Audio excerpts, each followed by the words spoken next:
तो सतगुरु वचन परमात्मा क्या कहने लगे, धर्मनी जो वही छवि जग जाऊं, तो होए विकल निरंजन राऊ। हे धर्मदास, यदि मैं इसी शोभा में, इसी नूर में, इसी रूप में जो तूने मुझे सतलोक में देखा है, यदि मैं नीचे चला जाऊं उस मृतलोक में, तो होए विकल निरंजन राऊ, तो वो जो काल है, जो निरंजन है ना, वो व्याकुल हो उठेगा।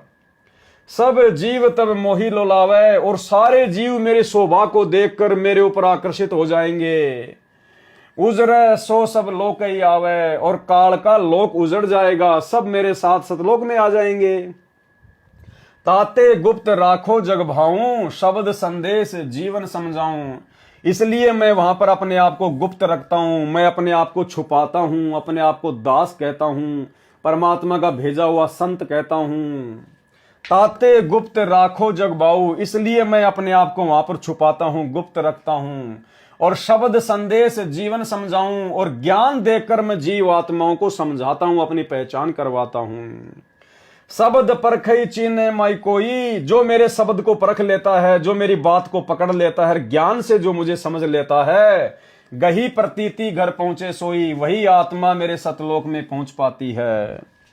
कहे कबीर सुनहु सुकृति हंसा, दरस पुरुष मिटे हूं चित संसार। अब तुम वेगी चलो संसारा, जीवई चेताऊं करहूं पुकारा। अब तुम जल्दी नीचे चलो वापस संसार में, और जो मैंने तुम्हें यहां दिखाया है, जो तूने यहां पर जाना है, पहचाना है, तुम नीचे जाकर अन्य जीवों को पुकार पुकार के समझाओ।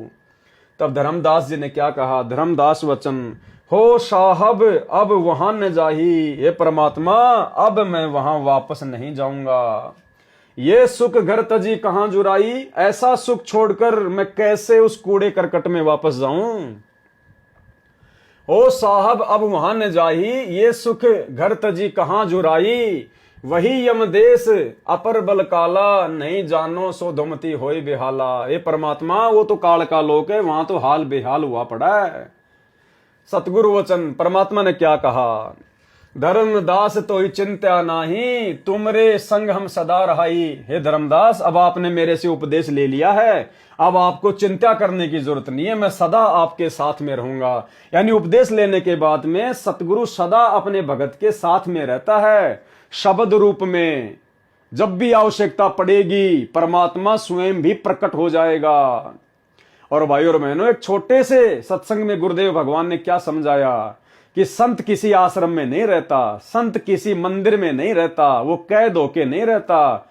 संत तो संतों में रहता है, अपने भक्तों के पास में रहता है। सुनिए, भगवान कबीर साहब संत के साथ से उन आश्रमा मर मंदिरा में बंद को नहीं रहा, वो पशु को ना किसी व्यक्ति विशेष ने बांध कर राख रखा मंदिर में या आश्रम में, वो संतों के साथ है।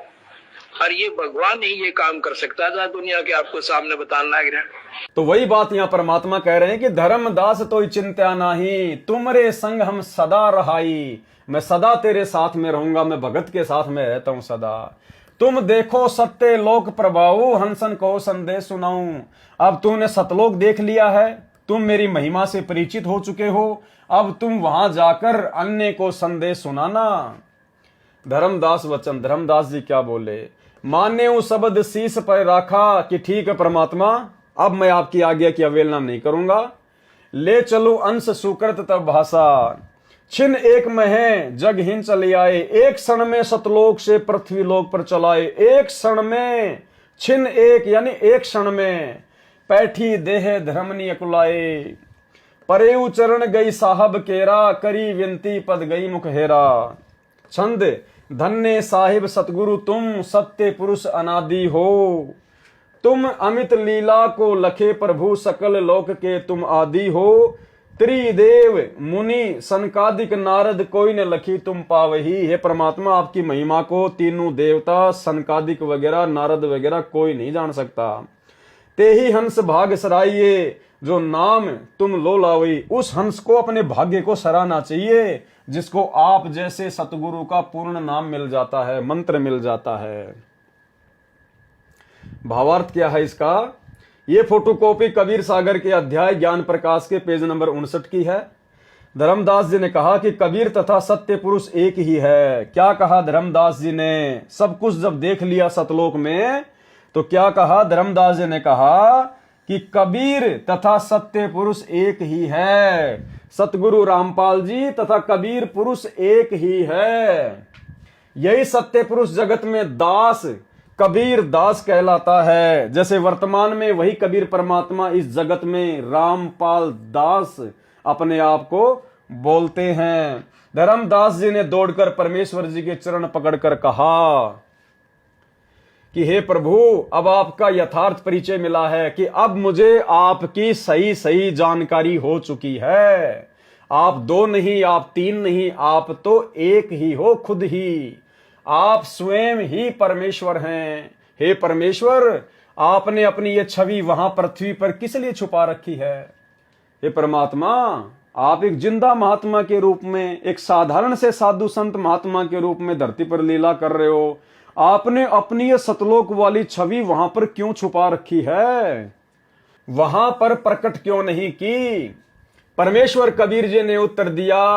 यानी भाइयों और बहनों, अब हमने सीधा सीधा अपने गुरुदेव भगवान की स्थिति को समझना है कि आज वही सतलोक का राजा, वही सत्य पुरुष, जिनके एक रूम में करोड़ चंद्रमा, करोड़ सूर्य, इनसे भी ज्यादा रोशनी, आज परमेश्वर ने अपने आप को इस मृतलोक में क्यों छुपा रखा है?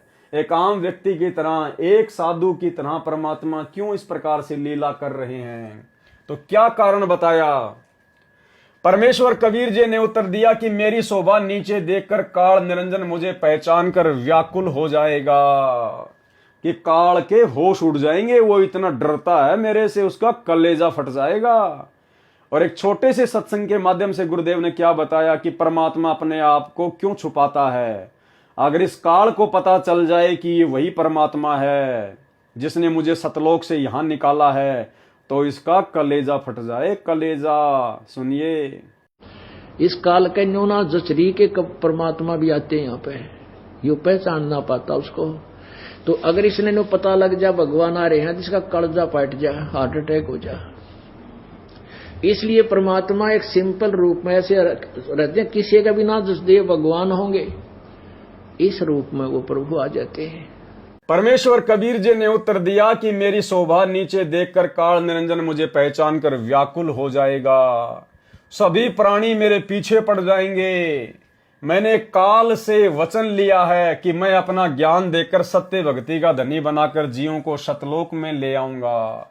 अर्थात जो जो आत्मा ज्ञान को आधार बनाएगी और ज्ञान को आधार बनाकर यदि सतगुरु रूप में कबीर परमात्मा की पहचान करेगी और उसी भाव से अपने गुरु की पूजा करेगी, वही आत्मा सतलोक जाने की अधिकारी बनेगी। ये वचन काल निरंजन ने विनय करके लिया था। ये वचन उस काल ने ही परमात्मा से हाथ जोड़ के लिया था। वास्तविकता यह है कि जब तक जीव को काल लोक के कष्ट और सत्य लोक के सुख का ज्ञान नहीं होगा, तो वह यदि सतलोक चला भी गया तो फिर वापस आ जाएगा। पहले सब सतलोक में ही तो थे, वहीं से नीचे गिरे हैं। इसलिए तत्व ज्ञान कराना तथा सत्य भक्ति के धनी बनाकर सतलोक ले जाना उचित है। मैं इसलिए नीचे पृथ्वी पर गुप्त रहकर सर्व कार्य करता हूं, जिस प्रकार आज गुरुदेव भगवान अपने आप को छुपाकर गुप्त रहकर सारे कार्य कर रहे हैं। मैं इसलिए नीचे पृथ्वी पर गुप्त रहकर सर्व कार्य करता हूं। धर्मदास जी ने कहा कि हे प्रभु, मुझे यहीं रहने दो, मैं अब उस गंदे लोक में नहीं जाऊंगा। परमेश्वर कबीर जी ने कहा कि आप चिंता न करो, मैं सदा तेरे साथ रहूंगा। आपने जो सत्य लोक तथा परमात्मा को आंखों से देखा है, नीचे के भक्तों को बताना, उनका विश्वास बढ़ाना। धर्मदास जी ने परमेश्वर कबीर जी की आज्ञा मानी और उनके साथ नीचे आए, शरीर में प्रवेश करके उठे तथा यहाँ के लोक को देखकर व्याकुल हो गए। इस पृष्ठ के प्रकरण में कुछ प्रकरण छोड़ा है, कुछ जोड़ा है। ये मिलावट करने वालों की करतूत है, फिर भी सच्चाई पर्याप्त है। ये तो पाठकों को विश्वास दिलाने के लिए फोटोकॉपी लगाई है।